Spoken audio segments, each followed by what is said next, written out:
Hi guys, welcome to our channel. I am Trish, and today I'm gonna be cooking up for you some curried chickpeas and broccolini, and alongside that some quinoa and some cabbage collards.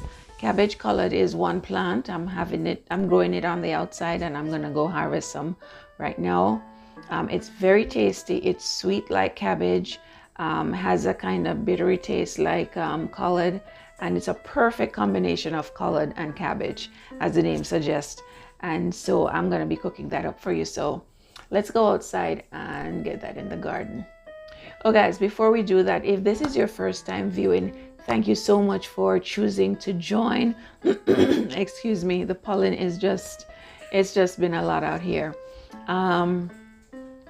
If you haven't yet subscribed, please subscribe, join the family, and remember to like the video, and hit the notification bell so that when a video comes out, you'll be notified. All right, let's go now. Okay, so as you can see, I am harvesting the collard cabbage, and as you look at them, you can see the resemblance of collard greens, but they're small. And here we're getting some rosemary and some scallion and thyme. So we got enough of what we need, and I'm giving them a good wash, only because we have some stray cats that like to go through my garden. And yeah, so I'm washing it to make sure everything's nice and clean. You know, usually with collards, you have to take out, well, not have to, but you take out the stems. But trust me, with these cabbage collards, you don't have to. They are so tender, guys. I'm not exaggerating. So I had to take out the big guy to chop them, because I have them layered on there, nice and thick, layered on top of each other. And so I just chop them up simply.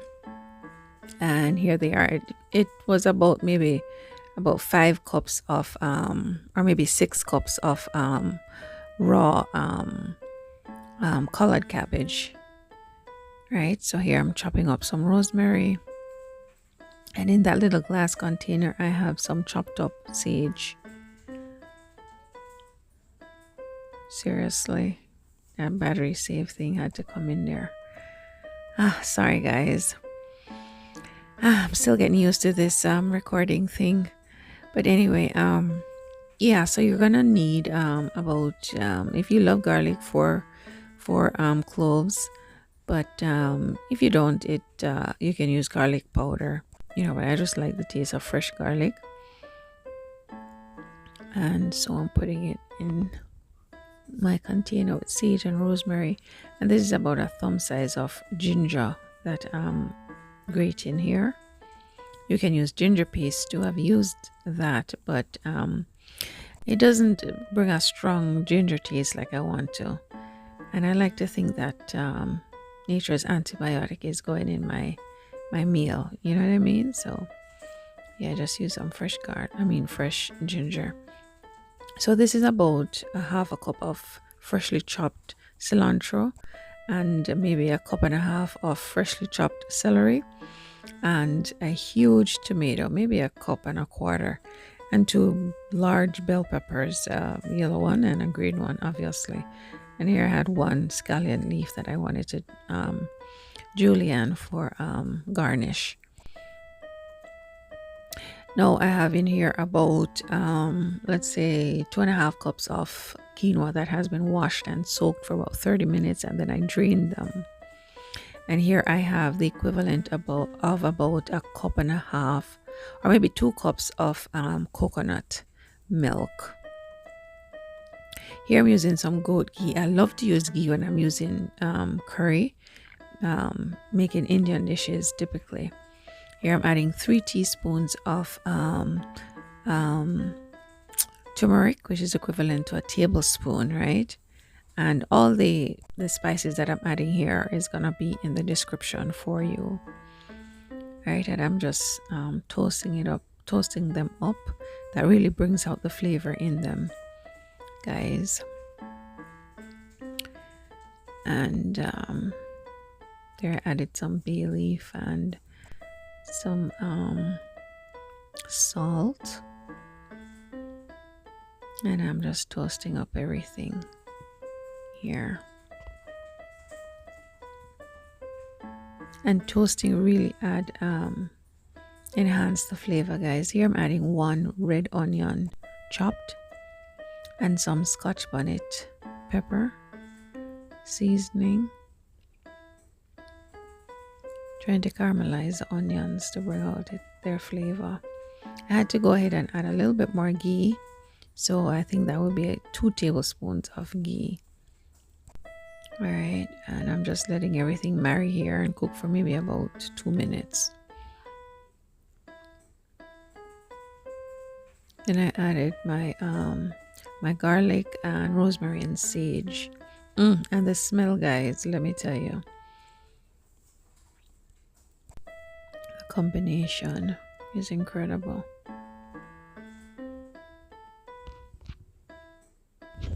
Okay, guys, so here I'm adding about 4 cups of cooked chickpeas.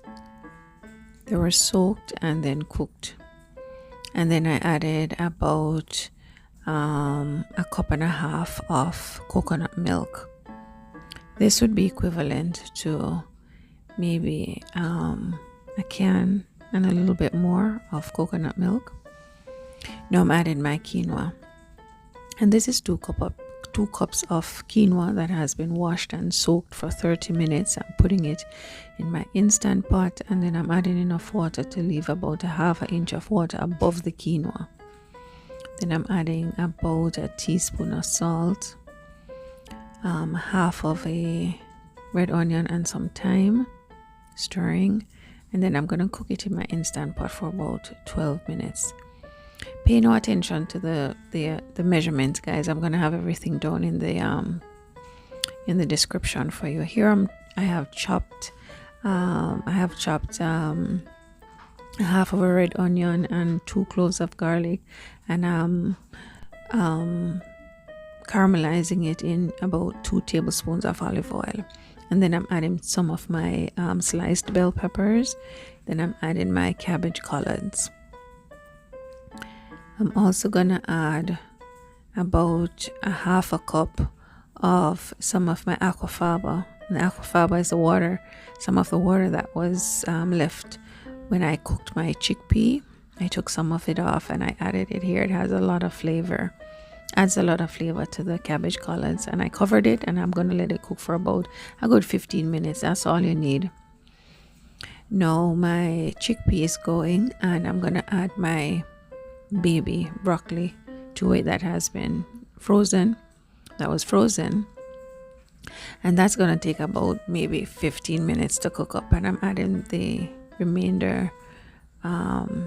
remaining bell peppers that I had, and yeah, about 15 minutes and this will be ready. It doesn't take any time. You can put whatever vegetables you like. Carrots, sometimes I put carrots, sometimes I put cabbage. Yeah, you can put whatever vegetables you want. Sometimes I put cauliflower, but I do prefer the baby broccoli. So I'm gonna let that cook for about 15 minutes and then I'll come back. Now my collards, I'm gonna stir. I have a little brown spot over there, but it wasn't burned to the point where it was bitter. It was just flavor sitting over there that got burnt. Maybe the garlic or so, but it's almost done.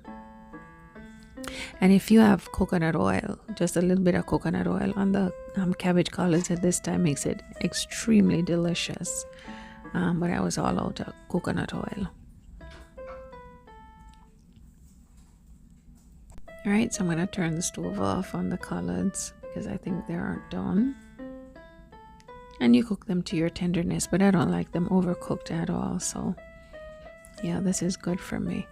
I went ahead and I added a sprinkle of garlic powder because garlic goes well with collards and collard cabbage. Yeah, so that's what I did there. So my curry chickpeas all done, you guys.